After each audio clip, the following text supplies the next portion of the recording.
Josh Feuerstein here. You know, I've often been told that there's no way that you can change the past.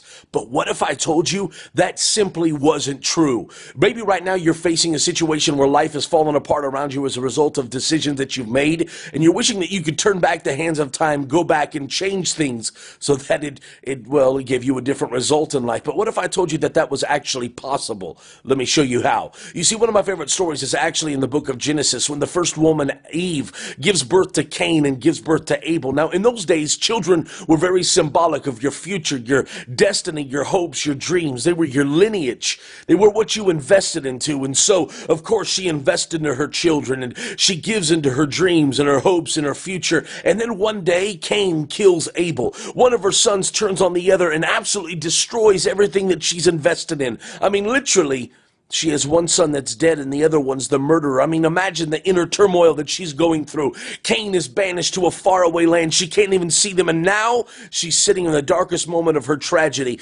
But look at what God does. God comes to her and says, I'm going to give you a brand new beginning. And he gives her Seth, which literally means new beginnings. And then when it was several years later, when God is writing in Genesis chapter 5, the lineage of humanity, look at what he does. He says, and Adam and Eve gave birth to Seth. This was the beginning of the lineage. I mean, if you go back and look at those scriptures, there's no mention of Cain and Abel.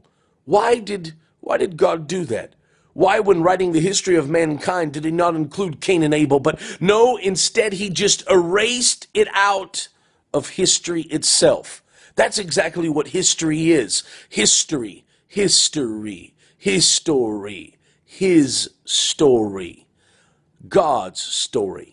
That means that God has the ability to take your mistakes and your failures and your faults and all of the things that you've done and wipe it off of the eternal record. He has the ability to take all of the pain and the torment and the humiliation, embarrassment and shame, all of the things that you've experienced in your life. He has the ability to take a heavenly eraser and erase them right out of your heart. He has the ability to write your story. So oftentimes we try to write our own story. But what if I told you that he is the author and finisher of our faith? It's time, if you don't like the way your story is turning out, that you simply put the pencil in the hand of God.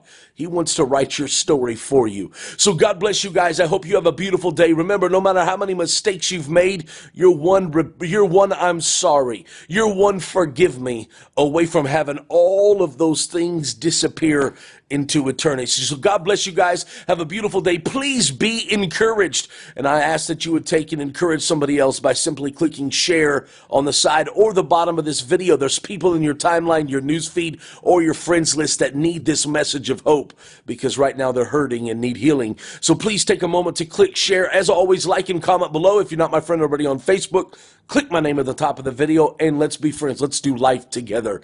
God bless you guys. Have a very, very beautiful day.